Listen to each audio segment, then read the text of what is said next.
भाजप शिवसेनेच्या नगरसेवकांची गट नोंदणी अद्यापही बाकी आहे। निवडणुकीचा निकाल जाहीर होऊन 10 दिवस उलटलेले आहेत, मात्र अद्यापही गट नोंदणी झालेली नाहीये। स्वतंत्र गट नोंदणी केल्यास सदस्य संख्येला फटका बसण्याची शक्यता आहे, तर एकत्र गट नोंदणी केल्यास दोन्ही पक्षाला मात्र फायदा होऊ शकतो।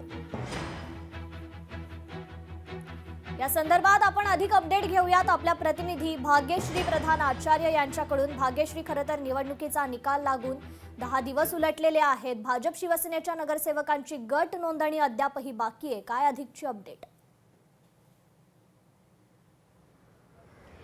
नक्कीच 10 दिवस कृपा उलटून गेलेले आहेत, अजून गट नोंदणी झालेली नाही आहे। विशेषतः भाजप आणि शिंदे सेना यांच्यामधली गट नोंदणी आहे।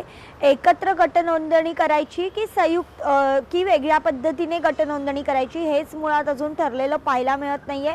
त्याचं कारण जर एकत्र गट नोंदणी केली तर ते विविध फायदे जे आहेत ते लागू होतील, मात्र जर वेगवेगळी गट नोंदणी केली तर कुठलेच फायदे मिळणार नाहीत।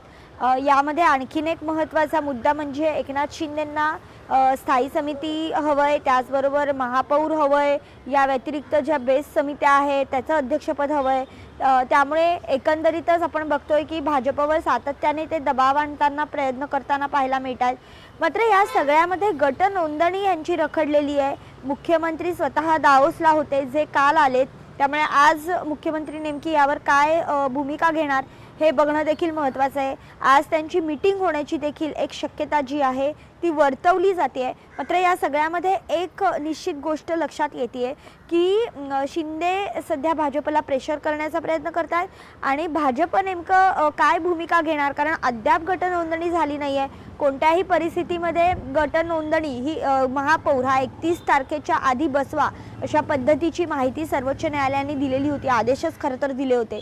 आणि त्यानंतर अद्याप आपण बघतोय की गट नोंदणी झाली नाही, त्यामुळे पुढच्या सगळ्याच गोष्टींना आता उशीर होताना पाहायला मिळणार आहे। एकंदरीतच ही गट नोंदणी संयुक्तरित्या होणार की वेगळी करणार हे बघणं देखील महत्त्वाचं ठरणार आहे। कृपा, निश्चितच भाग्यश्री, धन्यवाद आपण दिलेल्या अपडेट संदर्भात।